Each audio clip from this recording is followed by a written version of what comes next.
শুধু দর্শক বন্ধু আপনারা দেখছেন একে নিউজ বাংলা। আর এই মুহূর্তে উপস্থিত রয়েছি ক্যানিং অন হাটপুকুরিয়া জবত বাড়ি ছাড়া। এই বাড়ি ছাড়া করেও ক্ষান্ত নয় শাসক দল বাহিনী। তারা এই বাড়িতে গতকাল বেলা 11টা নাগাদ প্রথমে বোমা মারে, তারপরে সেই বোমা মারার অজুহাত দেখিয়ে ক্যানিং থানার পুলিশ এবং ফাঁড়ি থেকে পুলিশ এসে তদন্ত করে এই মায়ের সামনে তার এই ঘরের দেওয়ালগুলো ভেঙে দিয়েছে বলে অভিযোগ করছেন তৃণমূল। তারা ঠিক কি অভিযোগ করছেন শোনাবো আপনাদের। টিএমসি পার্টি করতো, এখন টিএমসি ছেড়ে ভাইজানের পার্টি করে। তার জন্য ওরা আব্বার মারার জন্য ইয়ে করে বলে, আব্বা আর ফের আমার বিয়ে হয়েছে বলে আমার জিনিসপত্র দেবে বলে, বাড়িখানে থাকলে কাজকাম করতে পারে না, ওদের মারার জন্য ইয়ে করে সবসময়। ওই জন্য বাইরে থাকা কাজে চলে গেছে, গিয়ে 1 বছর থেকে 6 মাস এসে আমার জিনিসপত্র 15 দিন থেকে জিনিসপত্র দিয়ে চলে গেছে, ফের 6 মাস হয়ে যাচ্ছে। কোথায় থাকে এখন? এখন তামিলনাড়ু থাকে। এই বাড়ি ভেঙেছে খবর পেয়েছে? হ্যাঁ, বাড়ি ভেঙেছে, সবাই ভিডিও করে পেয়েছে, ফোন করে বলেছে। তো তোমার আব্বা মূলত ওই আইএসএফ ভাইজানের দল করে বলেই আজকের হ্যাঁ, ভাইজানের দল করে বলে এখন এইসব করছে। পুলিশ এবং এলাকার তৃণমূল নেতা তারা এই অত্যাচার ওরা করছে। পুলিশের নাম কি? যে পুলিশ এসেছিল, কজন পুলিশ এসেছিল? 4 জন পুলিশ, থানাতে 4 জন এসেছিল, ক্যাম্পেতে 4 জন এসেছিল। বাড়ি ঘর ভেঙে তো হ্যাঁ, বোম মেরেছে ওরা। দেয়াল বলছে এখানে বোম আছে, দেয়াল ভেঙে পরীক্ষা করবে বলে দেয়াল ভেঙেছে। আমার দাদি বলছে ভিতর থেকে দেখাবে, বলছে না, ওরা বলছে এই দেয়াল ফেটে আছে পড়বে, ওই জন্য ভেঙেছে। দেয়াল ভেঙেছে। আর ওই ব্যাগে আমাদের মালজাল জিনিসপত্র ছিল, সেই সব ব্যাগ মালজালগুলো বোম মেরে ছড়িয়ে গেছে। ছড়িয়ে গেলে সেই সব ব্যাগ বাবলু মেম্বারের ভাই নাসির এসে সেই সব ব্যাগগুলো পুলিশের সঙ্গে গুড়িয়ে নিয়ে গেছে। আর বলছে এর ভেতর আউকাত বোম রেখেছে, ভোটের সময় এসে এর ভেতর বোম রেখেছে। ব্যাগে যদি বোম ফাটে ব্যাগগুলো পড়ে না, ভালো থাকে। ভাঙচুর করছিলে, তোমাদের কোনো ভিডিও ছবি করেছিলে পুলিশের? ভিডিও একটা ছেলে ভিডিও করছিল, তার ফোন কেড়ে নিয়েছে পুলিশ। হ্যাঁ, পুলিশ কেড়ে নিয়েছে, কেড়ে নিয়ে চলে গেছে। তারপরে সেই ছেলেটার মা এসে হাতে পায়ে ধরে তারপর ফোনটা নিয়ে গেছে। সেই ভিডিওগুলো ডিলিট করে তারপর ফোনটা দিয়েছে। আচ্ছা, তাকে ডাকলে সে আসবে কি? সে আসবে না, সে তার হুমকি দেবে, মারবে, ধরবে, ওই জন্য সে ভয়তে আসবে না। অন্য বিরোধী পার্টি তাকে ভয় দেখাবে, মারবে, সে ওই জন্য আসবে না। ঠিক আছে। মেম্বারের ভাই নাসির এবং পুলিশ প্রশাসন যখন এই দেওয়াল ভাঙছিল, এই এলাকার একজন ছেলে সে কিন্তু মোবাইলে ক্যামেরা বন্দি করছিল। তাহলে পুলিশ যদি তদন্তের স্বার্থে সেটাকে ভাঙে বা দেয়ালটাকে ভাঙে, তাহলে পুলিশের ভয় কিসের? সেই যে ক্যামেরা বন্দি করছিল তার ক্যামেরাকে কেড়ে নেওয়া হয় এবং মোবাইলটাকে নিয়ে নেওয়া হয়। তার মা এসে পায়ে হাতে ধরে সেই মোবাইল রিকভারি করে এবং সম্পূর্ণ ছবি ডিলিট করতে বলা হয় এবং ডিলিট করে দেয়। তাহলে ভাবতে পারছেন, পুলিশ তদন্ত করছে, তদন্ত করলে সেটা ক্যামেরা বন্দি হওয়া দরকার। যে বোম পাওয়া গেল না, বন্দুক পাওয়া গেল না, পিস্তল পাওয়া গেল, পুলিশের সুবিধা হয়। কিন্তু পুলিশ অন্যায় করছে, সে নিজে জানে যে আমি অন্যায় করছি, সেই জন্য করে যে ক্যামেরা বন্দি করছিল তার মোবাইল কেড়ে নিয়ে তার সেই মোবাইলে যা ভিডিও যা ছবি করেছিল সেগুলোকে ডিলিট করে দিয়ে তার মা এসে তাকে পায়ে হাতে ধরলে পুলিশকে, তারপরে মোবাইল তাকে দেওয়া হয়। ভাবতে পারছেন পুলিশের কি কঙ্কাল চেহারা। হয়েছে আমি বাড়ি ছিলুনি, আমার সব তালা দেওয়া আছে, আমি বাড়ি ছিলুনি, বাজারে গেছি, বেশিক্ষণ হয়নি, বাজারে হয়েছি। আমার ছেলে ফোন করে বলছে, ও মা তুমি বাড়ি চলে যাও, আমার বাড়িতে ঘরে বোম মেরেছে, ঢালা সব ভেঙে চুরে গেছে, বাড়িতে ফোন আসছে। আমি ওখান থেকে দৌড়ি করে এসে দেখি এই অবস্থা, তখন পুলিশ ঢুকিনি। আমি আসলি তার কিছুক্ষণ পরে আমাদের ক্যাম্পেতে 4 জন পুলিশ এসছে। এসে ওরা ঘোরাঘুরি করে দেখছে, আমার জিজ্ঞেস করছে, ওরা ছবি তুলছে। এবার ওরা কিচ্ছু ভাইনি, ওরা 4 জন ভাইনি। এবার ফের ফোন করেছে, করলি ফের ওই 4 জন পুলিশ এসছে, মনে হয় 4 জন এসে ওরা এসে ভেঙেছে। আর সেই বাবলু, ওর নাম বাবলু রে মনি, বাবলু ওইটি এসে আর সব ভেঙে দিয়েছে। বাবলু নাসির বাবলু মেম্বারের ভাই নাসির, আর ওইটি এসে ভেঙে আর ওগার সাথে পড়ে ভেঙে মোটা বাঁশ নিয়ে ভেঙে বেড়া বাড়ি সব ছেড়ে ভেঙে দে। আর এবার ওই বোম খুঁজছে, পুলিশ ভাঙছে। হ্যাঁ, পুলিশ ভাঙছে। আর ওই বাবলুকে নাসির ভালো মেম্বার, কিসের তৃণমূলের? হ্যাঁ, তৃণমূলের মেম্বার ভেঙে দে। আর এবার আমার ওই জিনিসপত্র সব মিক্সচার মেশিন টেশিন এ গুইছে আর ব্যাগে করে কাপড়ের ব্যাগ সব ব্যাগে করে করে ওখানে ফ্রিজ ছিল, ফ্রিজ রাজ কদিন হচ্ছে বেঁচে দিচ্ছি, ওইটা ফাঁকা জায়গা আমি গুইছে ওখানে এঁকে দিচ্ছি, সেইগুলো ওই ওই নাসির ওইটি বের করেছে, এংলে বের করে বলছে আওকাত এই ইরি ভেতর বোম থুয়েছে। আমি বলছি আওকাত বাড়িনি, বোম কোথা দিয়েছে, বোম থুয়েছে, বলছে সেই ভোটের সময় বোম, সেই বোমগুলো নিয়ে কাঠের ভেতর রেখে দিয়েছে।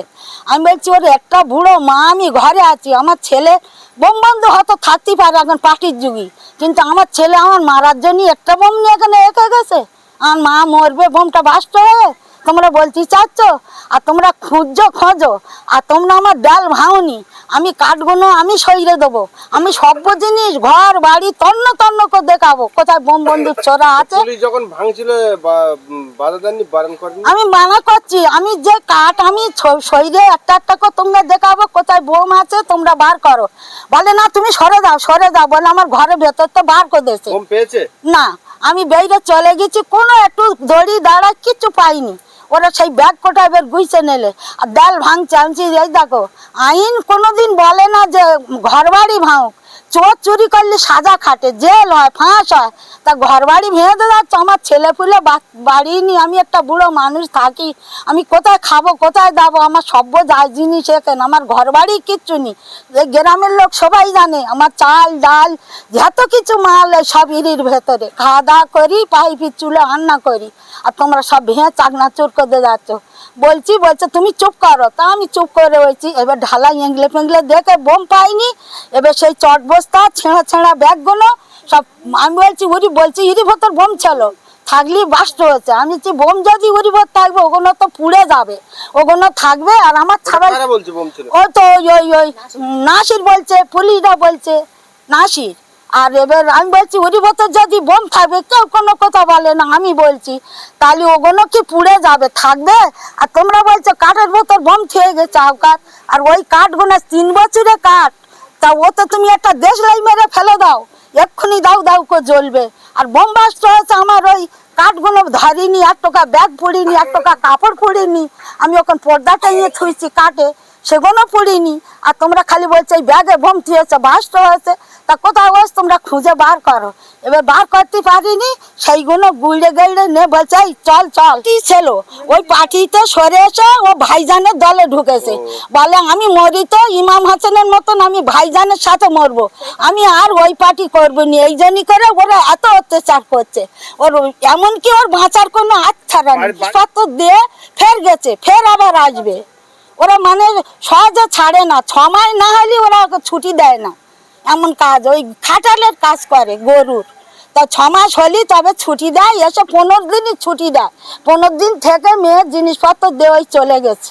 শুধু ওর খালি কেস, ওই মনের দুঃখই ও বাইরে গিয়ে পড়ে আছে, আজ কোনো কিছু পাইনি। তোরা দিনই বেলা যা ওরা খুব চালাকে কাজ করেছে, আতিরি ফাটালি বলবে সে বাড়ি নি, আর এ বোমটা ওর ঘরে মারলো কে, ওই কারণে দিনের বেলা মেরেছে, যে ওই আওকাত ওই কাঠের ভেতর থুয়ে গেছে, ওই বাস্ট হয়েছে। দেখো তোমরা, হ্যাঁ আমার বাচ্চা আমার মারার জন্য। আপনারা যে দেয়াল ভেঙে দিলেন, থানা যান, আপনি থানায় অভিযোগ জানান? আমি যাইনিস তো, যে ভেঙেছে তার কাছে গেছি, আমি বলছি কিচ্ছু বলে না, সে চুপ করে আছে। আমি বলছি আপনারা কি নাম তার, পুলিশের নাম? আমি নাম জানি না বাপ, কি নাম?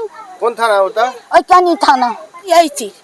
দিয়েছি 2 কপি কাগজ নিয়ে গেছি, 1 কপি ওদের কাছে জমা দিয়েছি, আর 1 কপি বলেছি তুমি ওই মেরে দাও, স্টাম্প মেরে দাও, সই করে দাও, স্টাম্প মেরে দিয়েছে, সই করে দিয়েছে। এ থানার পুলিশ জেগে তাদের নাম দিয়েছেন ওতে? আমি ওকার নাম কি করে জানবো, আমি ওকার নাম দেবো? আমি তো ওকার নাম জানি না, তাহলে কি করে দেবো? আমার বাচ্চার এমন পর্যায়ে দাঁড়িয়ে আছে, ওর মেরে দেবে, ওর বাঁচাবি নি, এরা যা করছে এই পার্টি আর এই দল। আমার বাচ্চা কোনো অন্যায় করেনি, তোমরা সব জানতে পারো, সব জায়গায় ঘুরে দেখতে পারো। পাইপ লাইনের কাজ করছে কলকাতায়, এই থানাতে কেস নিচ্ছে, বলছে ছাড় তুমি দেখো ভিডিও আমি কোথায় কাজ করছি। আমার ওই বাচ্চা কি অপরাধ করেছে, অপরাধ করলে তার সাজা খাটুক, বিনা অপরাধে তার জেল খেটেছে, জিজ্ঞেস করো সবার তোমরা। ওই পার্টি কারা, নাম কি তাদের? ওই 3 ইঞ্চি দল। দেখুন, এটা একটা মর্মান্তিক ঘটনা, যেটা আমরা বিগত দিনে দেখে আসছি। শাসক দলের যে অত্যাচার আমরা দেখেছি, একে বিধানসভা 2021 বিধানসভা থেকে এরকম ঘরবাড়ি ভাঙচুর লুটপাট এভাবে চলছে। তো বিগত দিনে আমাদের এই আওকাত আলী লস্কর ভাই আমাদের দলে এসছেন, উনি অন্য দল করতেন, তারপর আমাদের দলে এসছেন। তো তার বাড়ির পরিবার এবং তিনি যে আমাদের কাছে বলছেন যে আইএসএফ করার কারণে তাকে প্রচুর হারে চাপ দেওয়া হচ্ছে, প্রেশার দেওয়া হচ্ছে এবং তাকে একাধিক কেসের আওতায় নিয়ে আসা হচ্ছে, কেস দেওয়া হচ্ছে, মিথ্যে ফলস কেস দেওয়া হচ্ছে। আপনারা দেখেছেন যে এই বাড়িতে যে ঘটনাটা ঘটেছে বেলা 11টার সময় যে একটা বোম ব্লাস্ট হয়েছে বলে জানা যাচ্ছে। এখনও পর্যন্ত সেটা আমরা থানাতে গিয়েছিলাম কালকে, থানাতে এসডিও সাহেব এবং আমাদের আইসি সাহেবের সাথে কথা বলেছি, তেনারা এখনও পর্যন্ত বলেননি যে বোম বা কী আছে। তারা বলছেন আমরা তদন্ত করছি। তো আমি তাকে একটা প্রশ্ন করি, তাকে আমি প্রশ্ন করেছিলাম, এসডিও সাহেব তিনি উপস্থিত ছিলেন সেখানে, এবং আইসি সাহেবকে আমি ডাইরেক্টলি প্রশ্ন করেছিলাম যে স্যার আপনি পাঁচিলটা ভাঙলেন কেন? আপনি তো যদি পরীক্ষা করার দরকার ছিল, রান্নাঘরের পাঁচিলটা, তো পাঁচিলটা আপনি ভাঙলেন কেন? সেখানে তো আপনার পরীক্ষা করার দরকার ছিল, আপনার তদন্ত করার দরকার ছিল, আপনি গেট ছিল, গেট থেকে ভিতরে ঢুকতে পারতেন, কাঠ সরিয়ে সেখানে দেখতে পারতেন, তাহলে আপনি পাঁচিলটা ভাঙলেন কেন? তিনি একটাই কথা অজুহাত খাড়া করেছেন, পাঁচিলটা ক্র্যাক হয়ে গেছিলো, পাঁচিলটা ক্র্যাক হয়ে যাওয়ার কারণে পাঁচিলটা মানুষের গায়ে পড়তে পারে, সেফটির জন্য আমরা ওটাকে ভেঙেছি। আমি তখন বললাম যে আপনি সেফটির জন্য ভেঙেছেন, খুবই ভালো কথা, খুবই ভালো কাজ করেছেন। তো তারপরে যে আর বেড়া যে চেড়া দিয়ে, বাঁশের চেড়া দিয়ে যে রেলিংগুলো করা ছিল সেগুলো ভাঙলেন কেন? আর আসবাবপত্র সেগুলো ভাঙলেন কেন? তো মানে তাদের দেখলাম আমরা সদুত্তর পাইনি। তো আমরা ইতিমধ্যে বলতে চাই যে পুলিশ অফিসার, কেন আমরা পুলিশকে সম্মান করি, পুলিশকে শ্রদ্ধা করি, কিন্তু পুলিশের ভিতরে কিছু একটা অংশ আছে তারা শাসক দলের চাটু করাতে ব্যস্ত, শাসক দলের চটি চাটতে তাদের ব্যস্ত হয়ে আছে। আমি সেই পুলিশ অফিসারকে বলছি, আপনি হয়তো শুনবেন আমার কথাটা, সেই পুলিশ অফিসারকে বলছি আপনার একাধিক এরকমভাবে অভিযোগ আছে শাসক দলের সাথে, আপনার কি মানে আঘাত আছে সেটা আমরা জানি। তো আপনাকে আবারও বলছি, আপনি আপনার কেস আপনি সাজান, আপনি সাজাতে পারেন, তারপর আমরাও হাইকোর্টের দ্বারস্থ হব, হাইকোর্ট থেকে আপনাকে বুঝে নেবো আপনি কেমন কেস সাজাতে পারেন, আমরাও সেটা দেখব। ইতিমধ্যে আপনারা দেখেছেন কালকে আমাদের কিছু ছেলেকে ফোন করে সেই অফিসার বলছেন কি, আপনি অবাক হয়ে যাবেন শুনলে, সেই অফিসারটা সন্ধ্যা 7টার সময় ফোন করে বলছেন, দেখুন তদন্তের স্বার্থে বা এবং পুলিশের নাম তো আমি নিতে পারি না ডাইরেক্টলি, তবে এখানে যারা এসেছিল আমাদের ক্যানিং থানা, তো বাড়ির মানুষ যারা দেখেছেন তারাই তো ভালো বলতে পারবেন। তো সেই অফিসার বলছেন আমাদের কিছু ছেলেকে ফোন করে যে আপনি থানাতে আসুন, আওকাতের কেসটা হালকা করে দেবো। উনি কেস হালকা করার কি আর উনি কেস জুরি করার কি আছে? আইনের রাস্তায় যদি আওকাত যদি দোষী হয় আওকাতের শাস্তি হবে, কিন্তু আওকাত যদি না দোষী হয়, আর যারা যদি কেউ বোমটা মেরে থাকে, কে তার বাড়িতে বোম মারা হচ্ছে আর তার বিরুদ্ধে কেস দেওয়া হচ্ছে এবং তাকে বলা হচ্ছে আবার কেসটাকে হালকা করে দেবো, আপনি আমাদের কাছে আসুন, এই দ্বিচারিতা কেন পুলিশের? আওকাত যদি বোম বাড়িতে থাকে, আওকাতের যদি বাড়িতে বোম পাওয়া যায় তার তদন্ত হোক, সঠিক তদন্ত। আওকাত দোষী হলে 100 বার দোষ স্বীকার করে নেবে এবং তার সাজা আছে, আইনতভাবে সে সাজাপ্রাপ্ত হবে।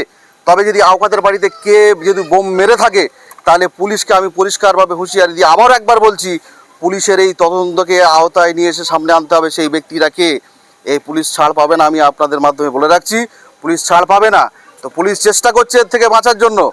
এই পুলিশের যে আমরা দেখতাম আগে শাসক দলের নেতারা ঘর বাড়ি ভাঙছে, আজকের বাড়িতে এসে আমরা দেখতে পেলাম পুলিশ দাঁড়িয়ে থেকে ভাঙছে পাঁচিল। এটা মেনে নেওয়া যায় না।